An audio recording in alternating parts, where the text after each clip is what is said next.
Team का sponsor बनना हर एक कंपनी के लिए बहुत बड़ा जैकपॉट हिट करने की तरह होता है। क्रिकेट एक ऐसा स्पोर्ट है जिसे ग्लोबली 2.5 बिलियन से भी ज्यादा लोग चाहते हैं और देखते हैं, और इसलिए ऑलमोस्ट हर एक क्रिकेट मैच एक मेगा इवेंट होता है। तो अब आप सोचिए, जब हर एक मैच इतना बड़ा होता है तो हर एक स्पॉन्सर उस इवेंट में कितना ज्यादा कमाता होगा, स्पेशली द स्पॉन्सर्स जो टीम इंडिया की जर्सी पर दिखाई देते हैं। क्लियरली जर्सी पर अपना लोगो होने का मतलब है कि आपने बहुत बड़ा जैकपॉट हिट कर दिया है and it's your start to fame. लेकिन इंटरेस्टिंगली अगर हम पिछले 20 साल को एक बार समअप करके देखें तो लगता है कि ये स्टारडम एक जिंक्स बन गया है, क्योंकि टीम इंडिया के जर्सी स्पॉन्सर बनने के बाद एक के बाद एक कंपनीज या तो गिर गई या फिर उनके साथ ह्यूज कंट्रोवर्सीज जुड़ गई। और इसका सबसे रिसेंट एग्जांपल है ड्रीम11। पार्लियामेंट ने अभी हाल ही में promotion and regulation of online gaming sports bill pass कर दिया है। इस बिल के पास होने के बाद अब सारे real money gaming apps ban होने वाले हैं। मतलब ड्रीम11 और उनके जैसे कहीं और multiple businesses will be deemed illegal, यानी कि किसी भी ऐप पे मॉनेटरी रिवॉर्ड्स जीतना अब बिल्कुल ही बंद हो जाएगा। ड्रीम11 का तो पूरा बिजनेस कोड मॉडल इलीगल हो जाएगा इंडिया में, और उनकी जो ये 350 करोड़ से भी ज्यादा का कॉन्ट्रैक्ट है विद बीसीसीआई,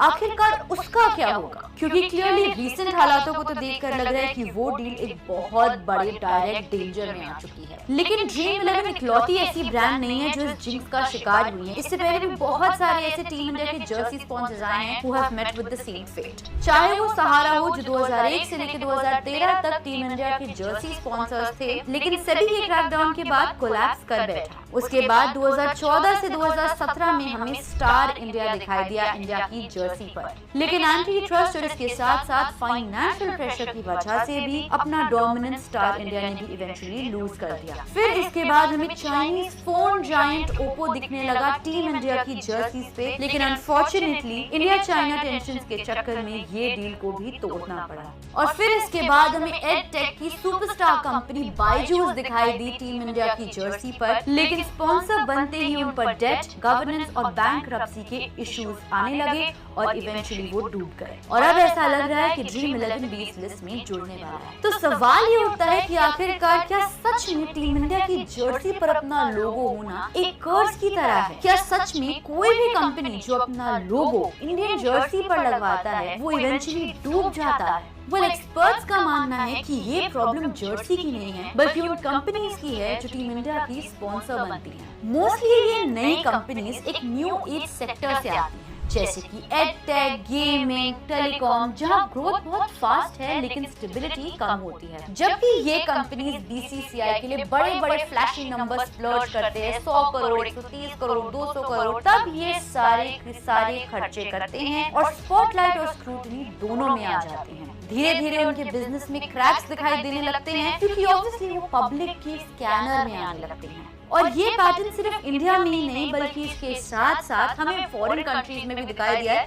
इनफैक्ट फुटबॉल में भी दिखाई दिया है। रियल मैड्रिड के स्पॉन्सर्स बेनक्यू बैंकरप्ट हो गए, वहीं वेस्ट हैम के पार्टनर एक्सएल लेजर कोलैप्स हो गया, और वहीं एलए लेकर्स की जर्सी स्पॉन्सर विश की वैल्यूएशन गिर गई। वेल, इन कोलैप्स का एक ही मेजर लॉजिक है और वो है high risk brands high visibility sponsor बनकर अक्सर प्रेशर में टूट जाते हैं। बॉटम लाइन काफी सिंपल है, टीम इंडिया की जर्सी एक क्विक राइज टू फेम है, लेकिन उससे भी पहले कंपनीज के फंडामेंटल स्ट्रॉन्ग होने चाहिए, क्योंकि जिन कंपनीज के फंडामेंटल स्ट्रॉन्ग नहीं होते हैं उनके लिए यही स्पॉटलाइट फुल ऑफ रिस्क से बन जाती है, फुल ऑफ रिस्क से भर जाती है। अब ड्रीम11 के साथ ये कॉन्ट्रैक्ट ऐसा लगता है कुछ ही दिनों में खत्म होने वाला है। तो क्या बीसीसीआई एक नए स्पॉन्सर की तलाश में निकलने वाली है एक बार फिर से? शायद इस बार हमें बीसीसीआई किसी एफएमसीजी, ऑटो या फिर बीएफएसआई जायंट जो इतने बड़ा प्लेटफॉर्म अफोर्ड कर सके और विथस्टैंड भी कर सके को ढूंढे और स्पॉन्सर की तरह टीम इंडिया के साथ जोड़े। अब ऐसा लग रहा है कि ड्रीम11 और बीसीसीआई का ये कॉन्ट्रैक्ट आने वाले टाइम में खत्म हो जाएगा। तो आखिरकार कौन होंगे जो बन सकते हैं अगले sponsor of the Indian cricket team? Well, ऐसा हो सकता है कि बीसीसीआई इस बार जाए विद एफएमसीजी, ऑटो या फिर बीएफएसआई जायंट जो कि इतने बड़े प्लेटफॉर्म को अफोर्ड कर सके और उसके प्रेशर्स को भी विथस्टैंड कर सके।